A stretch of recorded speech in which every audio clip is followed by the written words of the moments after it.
En l'année 1855, les États-Unis d'Amérique vivaient une époque de profondes contradictions, particulièrement dans son sud. Au cœur de l'Alabama, une terre riche mais impitoyable, le système des plantations atteignait son apogée. Des fortunes colossales étaient bâties sur le labeur forcé de milliers d'esclaves, dont la sueur arrosait des champs de coton étendant à perte de vue. La société de cette région était d'une rigidité sans égale, où chaque individu avait sa place assignée dès la naissance. L'honneur et la pureté de la femme blanche y étaient érigés en des piliers intouchables, des symboles sacrés qui devaient être préservés à tout prix, même si cela impliquait de masquer des vérités dérangeantes. L'esclavage n'était pas seulement une pratique économique. Il formait la pierre angulaire de tout le tissu social, une réalité incontournable qui dictait les vies et les destins de tous, libres ou non. C'est dans ce monde, où la façade de la bienséance masquait souvent une cruauté latente, que se déroulaient des drames humains d'une intensité rare. C'est au sein de cette opulence trompeuse que régnait Elara Caldwell, une femme de 42 ans dont le nom était synonyme de pouvoir et de respect dans la région. Après le décès de son mari, le colonel Caldwell, elle avait hérité de la gestion de l'une des plus vastes plantations de coton de l'Alabama. Elara cultivait avec soin l'image d'une matriarche pieuse et vertueuse, une dame du Sud aux manières irréprochables, dont la beauté classique et l'élégance étaient louées par tous. Cependant, derrière ce masque impeccable, se cachait un cœur rempli d'un profond ressentiment et une cruauté insidieuse, presque imperceptible. Sa vie était entièrement dictée par un besoin obsessionnel de contrôle et un désir ardent de préserver à tout prix les apparences de sa famille parfaite, quitte à manipuler la réalité et à effacer toute trace de ce qui pouvait ternir son image ou celle de son héritage. Peu de temps après la mort de son mari, le colonel Caldwell, Elara prit une décision déroutante, qui allait marquer la vie de tous. Elle fit venir Josiah, un jeune esclave à peine 10 ans, né sur la plantation, pour qu'il soit élevé au sein de la grande maison, aux côtés de ses propres enfants, Thomas et Eleanor.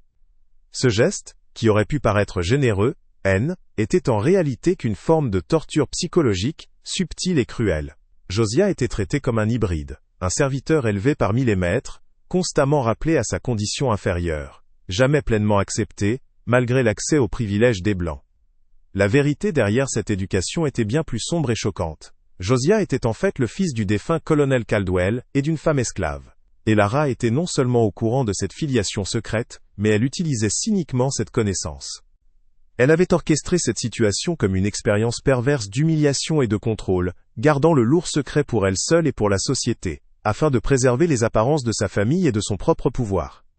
Si cette histoire vous captive déjà, n'oubliez pas de vous abonner à la chaîne, de laisser un j'aime, et de partager vos premières impressions en commentaire. Josiah, un garçon de 10 ans aux yeux expressifs et vifs, vivait une existence d'une cruauté subtile au cœur de la plantation Caldwell. Élevé dans la grande maison, il côtoyait les enfants d'Elara et bénéficiait d'une éducation que la plupart des esclaves ne pouvaient qu'imaginer. Il dévorait les livres, apprenait la musique, et était initié aux manières des Blancs. Pourtant, chaque privilège était une chaîne invisible, un rappel constant de sa condition. Il était ni maître, ni pleinement esclave des champs, mais un être suspendu entre deux mondes, constamment scruté, et jamais tout à fait accepté. Cette situation, une torture psychologique insidieuse, cultivait en lui une mélancolie précoce, une compréhension intuitive de l'injustice de son sort, et un sentiment profond de solitude. Il observait les jeux insouciants de Thomas et Eleanor, ses frères et sœurs de façade, avec une distance que son jeune âge ne devrait pas connaître, sentant le poids d'un secret qu'il ne pouvait nommer, mais dont il percevait l'ombre menaçante. Elara Caldwell était la chef d'orchestre de cette cruelle symphonie. Elle veillait personnellement à l'éducation de Josiah, non par bonté, mais avec une précision calculée. Chaque leçon, chaque vêtement, chaque repas pris à une table séparée, était une leçon d'humilité. Elle le traitait avec une politesse glaciale en public, mais ses yeux, lorsqu'il rencontrait ceux de Josiah, étaient empreints d'un mépris non dissimulé. Elle utilisait les moindres de ses erreurs pour le rabaisser, soulignant sa nature inférieure, devant les autres serviteurs, et même ses propres enfants. Pour Elara, Josiah n'était pas un enfant, mais un rappel vivant et constant de la trahison de son défunt mari, une blessure qu'elle cherchait à venger en le brisant psychologiquement. Elle contrôlait chaque aspect de sa vie, forgeant son identité dans le creuset de l'ambiguïté et de la honte. Les enfants légitimes d'Elara, Thomas et Eleanor, réagissaient de manière contrastée à la présence constante de Josiah. Eleanor, la plus jeune et souvent influencée par les subtiles manipulations de sa mère, le traitait comme un serviteur amélioré, un compagnon de jeu parfois, mais jamais comme un égal. Elle pouvait être capricieuse et exigeante envers lui, reproduisant sans le savoir les dynamiques de pouvoir et d'infériorité qu'elle observait quotidiennement. Thomas, l'aîné, était d'une nature plus réservée et observatrice. Il percevait la tension latente dans les yeux de Josiah, la froideur calculée de sa mère envers le garçon, et sentait qu'il y avait quelque chose de profondément faux et injuste dans cette situation. Des questions silencieuses commençaient à germer dans son esprit d'adolescent, des doutes sur l'ordre établi de leur maisonnée, et sur la véritable nature des relations au sein de sa propre famille. Il ne comprenait pas encore toute l'ampleur du secret, mais le malaise grandissait en lui, semant les graines d'une future rébellion morale. Un après-midi, lors d'une réception mondaine où la haute société de l'Alabama était réunie, Elara organisa une démonstration. Elle demanda à Josiah de jouer du piano pour les invités, une pièce complexe qu'il avait maîtrisée. Le garçon s'exécuta avec talent, son jeune visage concentré. Les applaudissements furent chaleureux. Mais au lieu de le féliciter, Elara, d'un ton faussement doux, rappela à l'assemblée. N'est-il pas remarquable de voir ce que l'on peut enseigner à un enfant, même de cette condition, avec un peu de discipline? Il ne faut jamais oublier sa place, n'est-ce pas, Josiah? Les sourires des invités se figèrent, et Josiah baissa les yeux, le visage rougi, par l'humiliation publique. Il comprit alors que son talent était qu'un autre instrument pour Elara, une preuve de sa capacité à civiliser même les plus sauvages, renforçant son propre statut tout en le rabaissant. Cette humiliation, comme tant d'autres, s'incrustait dans l'esprit de Josiah, renforçant sa compréhension de sa position précaire. Il commençait à saisir que sa chance d'être dans la grande maison était qu'une prison dorée, une forme plus sophistiquée d'esclavage. La douleur de ne jamais être assez bon, de ne jamais être véritablement aimé ou accepté, le rongeait. Une flamme de résistance silencieuse s'allumait en lui. Il ne savait pas encore comment, mais il sentait au plus profond de son être que cette injustice ne pouvait pas durer éternellement. Ses regards, autrefois seulement mélancoliques, commençaient à porter une lueur de défi, un questionnement muet sur le pouvoir qui l'opprimait. Le public, témoin de cette cruauté, ressentait une indignation grandissante, une compassion profonde pour ce garçon, et une curiosité ardente de savoir comment une telle injustice pourrait un jour trouver sa juste rétribution. La flamme de résistance qui brûlait discrètement dans les yeux de Josiah échappa pas à Elara Caldwell. Elle, qui voyait tout depuis son piédestal, perçut l'ombre d'une volonté propre, une fissure dangereuse dans le masque d'obéissance qu'elle lui avait imposé depuis tant d'années.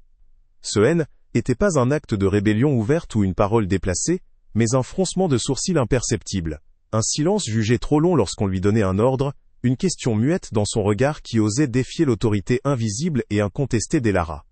Cette matriarche, maîtresse de la plantation, ne pouvait tolérer une telle insubordination, même latente. Son plan minutieux, conçu pour briser l'esprit de Josiah tout en le maintenant sous son emprise psychologique, semblait désormais menacé par cette étincelle naissante de dignité. Elara sentit monter en elle une colère froide et calculatrice, le besoin impérieux de resserrer son emprise. Il fallait lui rappeler, avec une cruauté renouvelée, qui détenait le pouvoir absolu sur son destin, sur chaque souffle. Elle devait agir, et cette fois, la leçon serait plus amère, plus profonde, afin d'effacer toute trace de défi et de lui ôter tout espoir d'évasion future. Elara décida alors d'un nouveau traitement, une punition qui se voulait exemplaire et définitive. Avec une voix d'une froideur mortelle, elle ordonna que Josiah soit retiré de la grande maison, de cette prison dorée, qu'elle avait elle-même construite pour lui. Fini les leçons privées, les livres dévorés en secret, la musique qui emplissait parfois les salons, et cette illusion de privilège qui le distinguait des autres esclaves. Il serait désormais affecté au champ de coton, sous le soleil implacable de l'Alabama, aux côtés des autres travailleurs forcés.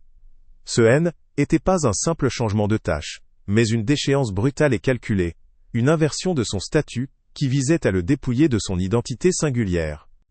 Elara voulait effacer le Josiah éduqué, le fils caché et honteux de son défunt mari, pour n'en faire qu'un esclave parmi tant d'autres, ramené à la condition qu'elle estimait être la sienne depuis sa naissance.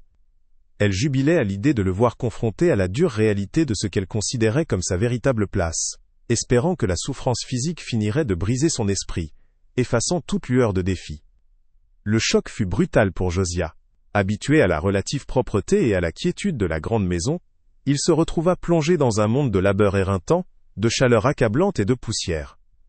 Ses mains fines, habituées à tenir des livres, écorchait désormais sur les capsules rugueuses du coton.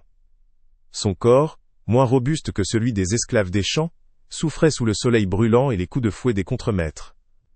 La nourriture était maigre, le repos insuffisant. Chaque jour était une épreuve physique et morale. Il sentait la fatigue s'installer dans ses os, la faim tordre ses entrailles. Les autres esclaves, bien que compatissants, ne pouvaient pas l'aider. Il était désormais l'un des leurs, mais avec le poids supplémentaire de son passé, privilégié, qui le rendait encore plus isolé. Était l'enfer, une descente aux enfers orchestrée, avec une précision diabolique. Josiah entra alors dans sa phase la plus sombre. L'espoir, cette petite flamme qui l'avait tenu jusque-là, éteignait peu à peu sous le poids de la misère. Il ne comprenait plus le sens de cette vie. Pourquoi avait-il été élevé pour connaître autre chose, pour ensuite être jeté dans cette brutalité sans fin? La cruauté des Lara était plus seulement psychologique, elle était devenue physique, tangible, le rabaissant au rang le plus bas de la société. Ses rêves d'apprendre, de comprendre le monde, de son monde, élevé, s'effondraient comme un château de cartes. Il se sentait piégé, sans échappatoire possible. Les vastes champs de coton, autrefois symboles de la richesse des Caldwell, devenaient une prison à ciel ouvert, un horizon sans fin, où chaque jour répétait la même souffrance. Le public, devant cette détresse, ressentait l'impuissance de Josiah et la force implacable de son bourreau. Si cette histoire vous tient en haleine, n'oubliez pas de liker cette vidéo, de vous abonner et de laisser un commentaire sur ce que vous en pensez jusqu'à présent. Durant cette période de désespoir, même les rares moments de répit étaient empreints d'amertume. Parfois, Thomas et Eleanor, ses anciens compagnons de jeu, passaient près des champs, montés à cheval. Thomas, le visage grave, observait Josiah avec une tristesse non dissimulée, un malaise palpable. Eleanor, elle, affichait une indifférence forcée, évitant le regard de celui qui avait partagé sa table. Pour Josiah, ces rencontres étaient un rappel cruel de ce qu'il avait perdu, une fenêtre sur un monde qui lui était désormais interdit. Et Lara s'assurait que ces observations se produisent, renforçant l'idée que Josiah, était plus qu'un simple esclave.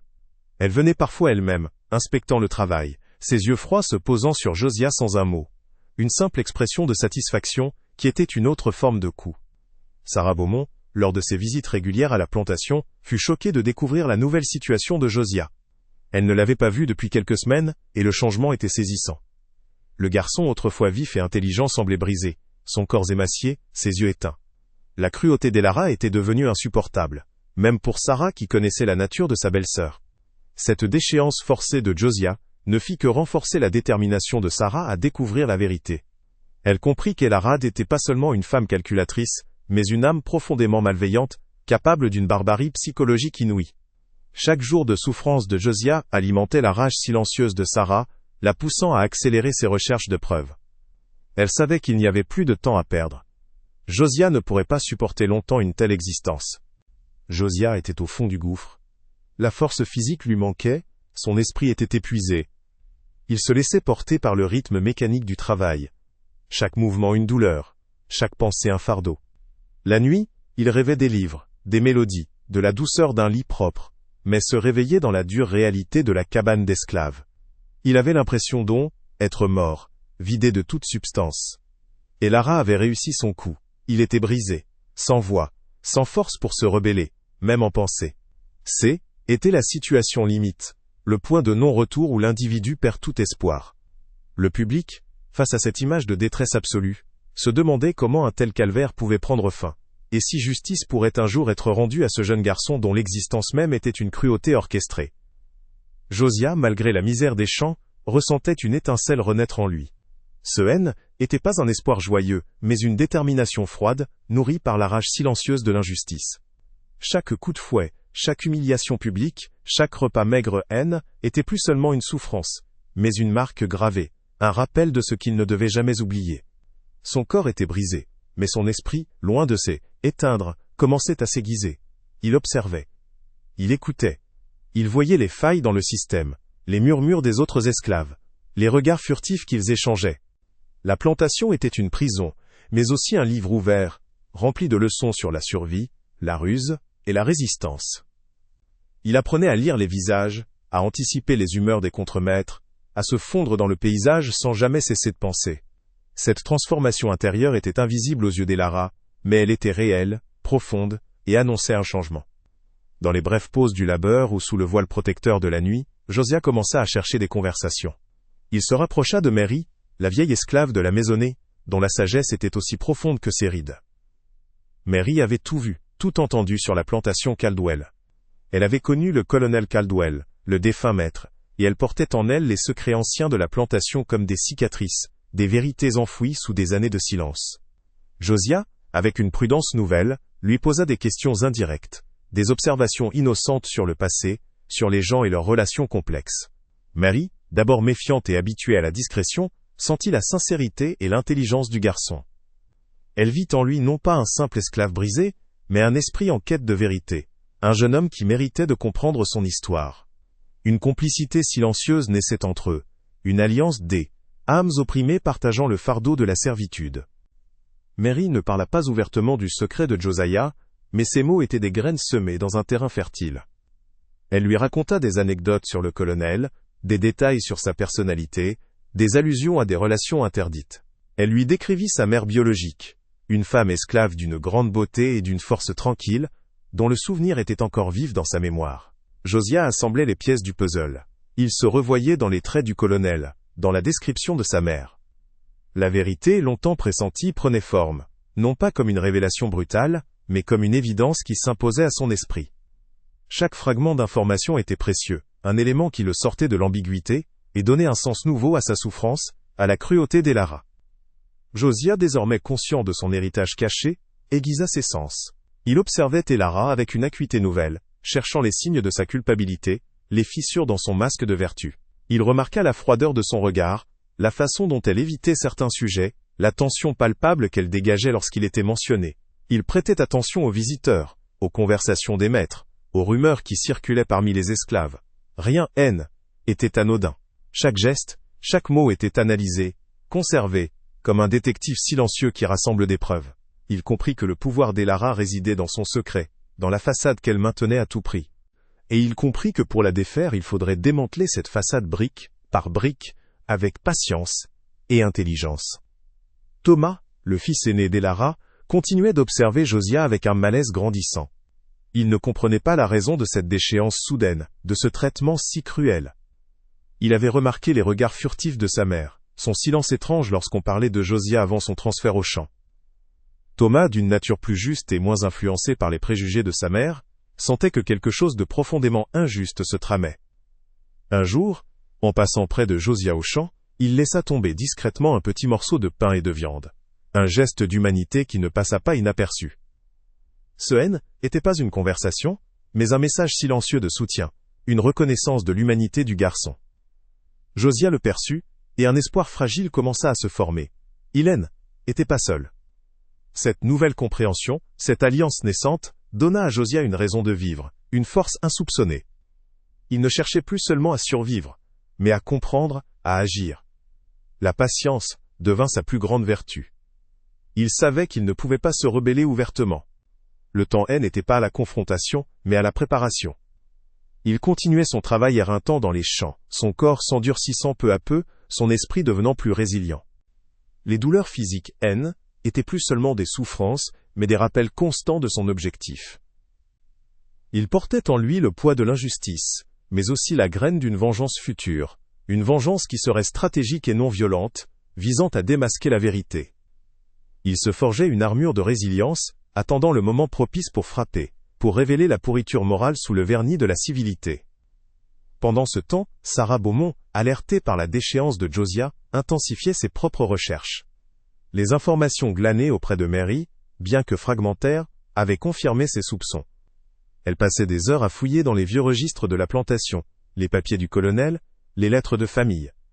Elle cherchait la preuve irréfutable, le document qui lierait Josiah à son frère défunt, qui exposerait la cruauté et l'hypocrisie d'Elara. Sarah était mue par un sens de la justice implacable, et par une affection sincère pour Josiah, qu'elle percevait comme une victime innocente de la machination de sa belle-sœur.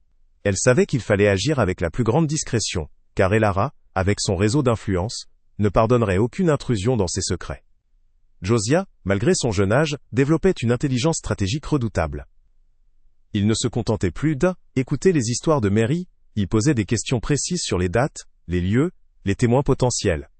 Il se souvenait des conversations des maîtres, des noms des visiteurs importants, des dates des événements marquants de la plantation. Son esprit, autrefois nourri par les livres, se transformait en une base de données vivante, accumulant des informations qui pourraient un jour servir. Il comprit que le pouvoir d'Elara reposait sur le mensonge et le silence. Sa seule arme était la vérité, et il devait être prêt à la manier avec une précision chirurgicale. Il visualisait déjà les fissures dans l'armure d'Elara, anticipant le moment où il pourrait y enfoncer un coin.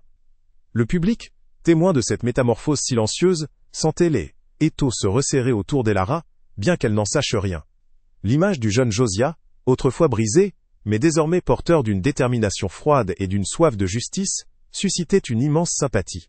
La tension augmentait, car chacun attendait le moment où cette vérité cachée éclaterait au grand jour, où la cruauté d'Elara serait enfin exposée. Le chemin vers la vengeance était long et périlleux, mais Josiah N était plus seul, et son esprit était affûté. Une étincelle avait été allumée dans l'obscurité, et le public sentait que cette flamme, un jour, consumerait le monde de mensonges et d'hypocrisie qui entourait la plantation Caldwell. L'espoir d'une juste rétribution grandissait, palpable. Josiah, armé de sa nouvelle lucidité et d'une résilience forgée dans la souffrance des champs, commença à observer la plantation Caldwell avec un œil différent, plus aiguisé. Il ne cherchait plus seulement à survivre, mais à comprendre les rouages complexes du pouvoir d'Elara. Chaque conversation des maîtres, chaque instruction donnée aux esclaves, chaque mouvement dans la grande maison était analysé avec une précision nouvelle. Il prêtait une attention particulière aux habitudes d'Elara, à ses faiblesses, au moment où sa garde, d'ordinaire impénétrable, semblait baisser. Il avait compris que sa véritable force ne résidait pas dans la confrontation physique directe, vouée à échec, mais dans la connaissance accumulée et la patience stratégique. Elara, de son côté, voyait en lui un esclave désormais brisé, asservi, une preuve vivante et satisfaisante de sa domination absolue. Elle savourait sa victoire, complètement inconsciente de l'esprit affûté et calculateur, qui se cachait derrière le regard apparemment éteint du jeune garçon. Le public sentait déjà la tension monter, percevant cette transformation silencieuse. Josiah, avec une prudence nouvelle, approfondit ses conversations avec Mary. Il ne posait plus de questions générales, mais des interrogations ciblées sur des dates précises, des événements marquants, des témoins potentiels de la relation entre sa mère et le colonel Caldwell. Mary, voyant la détermination dans les yeux du garçon, commença à partager des détails plus intimes, des souvenirs douloureux mais cruciaux. Elle parla d'une boîte à lettres cachée dans le bureau du colonel, d'une vieille servante qui avait été proche de la mère de Josiah. Parallèlement, Josiah saisissait les occasions de croiser Thomas. Il ne parlait pas du secret, mais laissait entendre son malaise, sa confusion, plantant subrepticement les graines du doute dans l'esprit de l'héritier. Elara, trop occupée à gérer sa plantation et son image, ne voyait rien de ces échanges discrets. Les actions de Josiah devinrent plus délibérées, bien que toujours voilées. Il commença à oublier des objets à des endroits stratégiques, des livres à noter avec des dates ou des noms, des dessins qu'il avait faits, reflétant des scènes de la grande maison qu'un simple esclave des champs n'aurait pas dû connaître. Ces indices subtils étaient destinés à piquer la curiosité de Thomas, à le pousser à chercher des réponses. Parfois, il laissait traîner des conversations entendues, des bribes d'informations sur les registres de la plantation ou sur les dettes du colonel, des éléments qui pourraient intéresser Sarah Beaumont. Elara, convaincue que Josiah était soumis, ne voyait dans son comportement que la résignation d'un enfant brisé. Elle se sentait confortée dans sa cruauté, certaine d'avoir éteint toute étincelle de rébellion. Pendant ce temps, Sarah Beaumont, alertée par les informations de Mary et le malaise persistant de Thomas, intensifiait ses propres investigations. Elle fouillait désormais avec une méthode quasi obsessionnelle, les vieux papiers du colonel, les correspondances oubliées, les registres de naissance et de décès des esclaves. Une après-midi, dans un vieux coffre du grenier, elle découvrit un journal intime du colonel, caché sous des piles de draps. Les entrées étaient codées, mais Sarah, avec son intellect aiguisé, commença à en déchiffrer des fragments. Ces écrits révélaient des allusions claires à une liaison interdite, à un enfant né sur la plantation. Était la preuve tangible qu'elle cherchait, un élément potentiellement dévastateur pour Elara. La rage de Sarah montait, et sa détermination à exposer la vérité devenait inébranlable. Josiah, jouant son rôle à la perfection, se montrait exemplaire dans les champs, travaillant sans relâche, sans plainte apparente. Cette docilité forcée renforçait l'idée d'Elara que son traitement avait porté ses fruits. Elle le fit parfois revenir à la maison pour des tâches spécifiques, comme déplacer des objets lourds ou nettoyer les écuries, afin de rappeler à Thomas et Eleanor sa condition. Mais ces retours, étaient pas vains. Josiah utilisait ces occasions pour observer l'agencement des pièces, les emplacements des documents, les habitudes du personnel. Il mémorisait les allées et venues d'Elara, les moments où elle était distraite ou absente. Chaque minute passée dans la grande maison était une occasion de recueillir des informations, de repérer des points faibles, de comprendre comment le système fonctionnait.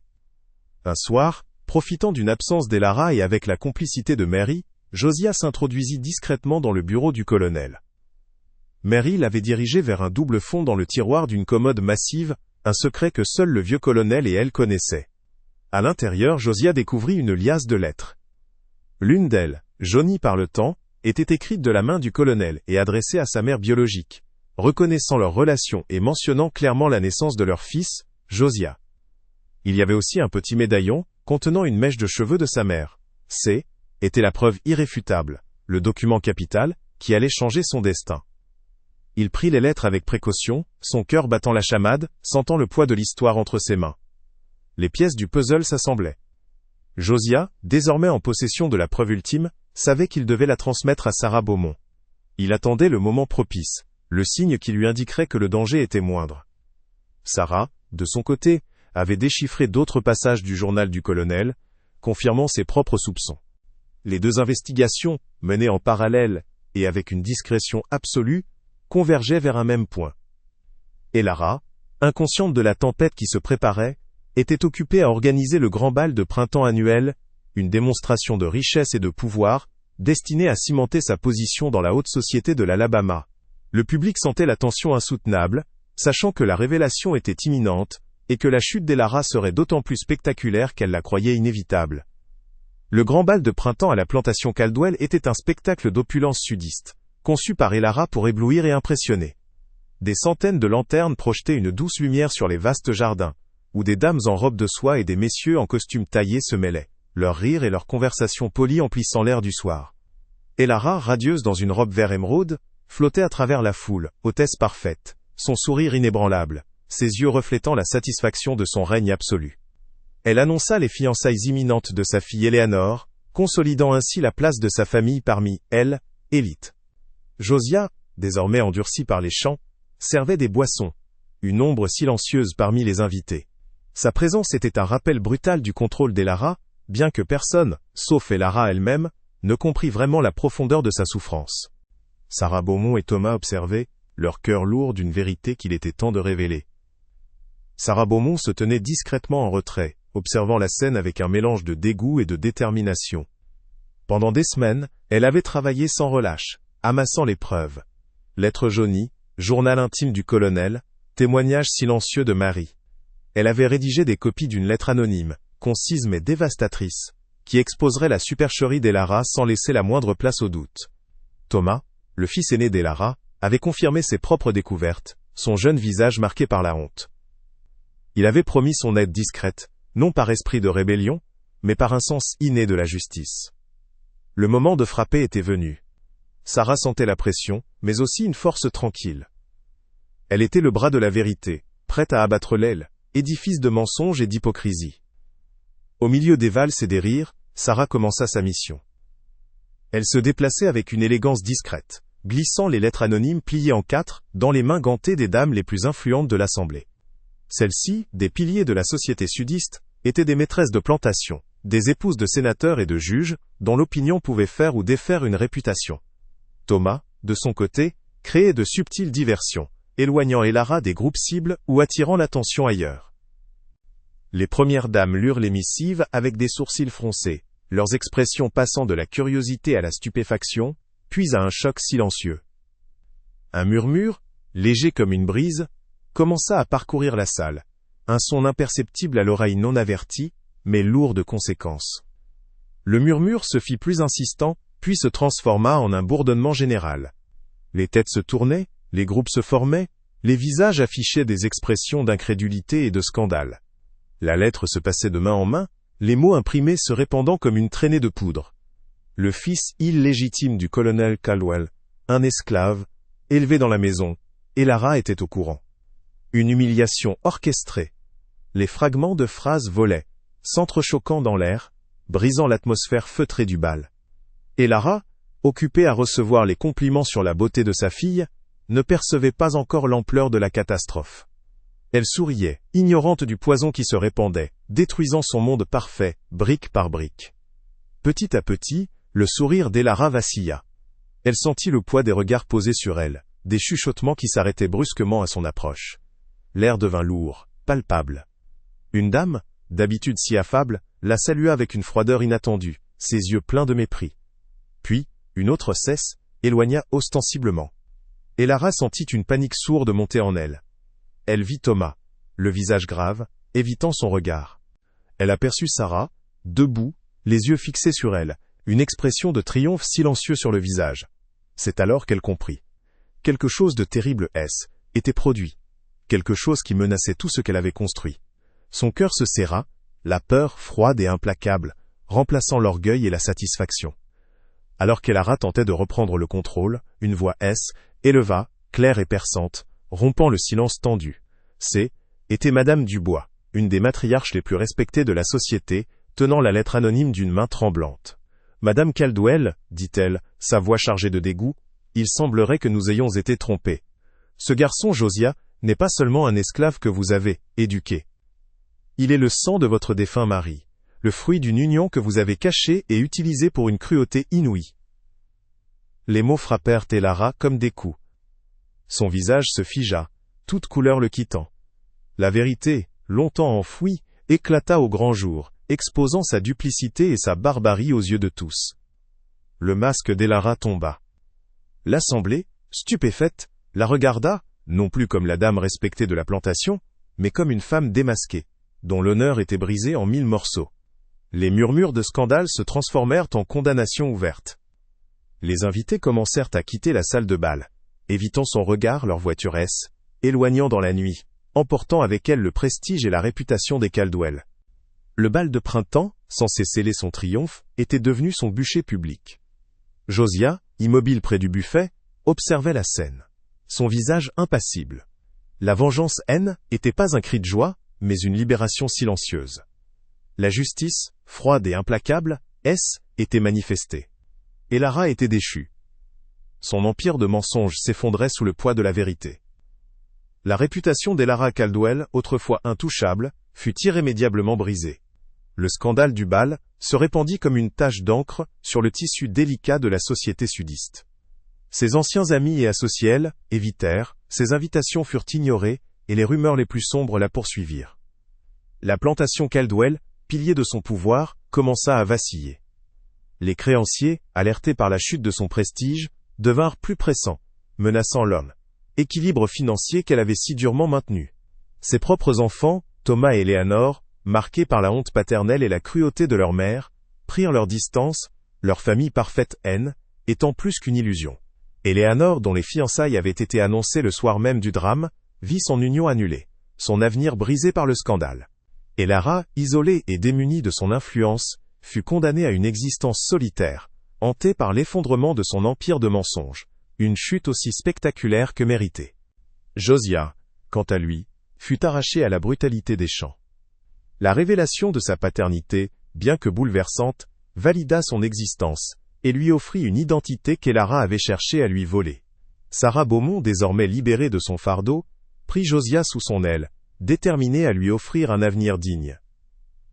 Avec l'aide de Thomas, qui avait trouvé le courage de s'opposer à sa mère, elle entama les démarches pour assurer la liberté de Josiah. Le processus fut long et semé d'embûches, car la loi de l'Alabama était rigide, mais le scandale entourant les Caldwell attira l'attention et créa une pression inattendue. Josiah retrouva le chemin des livres et de la musique, non plus comme une humiliation, mais comme une véritable opportunité de épanouir. Il commença à envisager un avenir où sa couleur de peau ne serait pas une chaîne, où son intelligence pourrait s'exprimer librement. Sa mère biologique, si elle était encore en vie, fut recherchée avec l'espoir d'une réunion. L'histoire des Caldwell et du secret de Josiah devint une légende murmurée dans tout le Sud. Elle exposa au grand jour les fissures de la société des plantations, où l'honneur public masquait souvent des turpitudes privées. La chute d'Elara rappela à tous que même les façades les plus solides pouvaient s'effondrer sous le poids de la vérité. Ce drame familial, d'abord un scandale mondain, se transforma en un puissant témoignage des injustices du système esclavagiste et de l'hypocrisie de ceux qui le soutenaient. Il força certains à remettre en question la nature de la pureté et de la supériorité blanche, bâtie sur la souffrance et le déni d'humanité. L'histoire de Josiah devint un symbole de résistance silencieuse, un rappel que la dignité humaine ne pouvait être effacée, même par la cruauté la plus sophistiquée.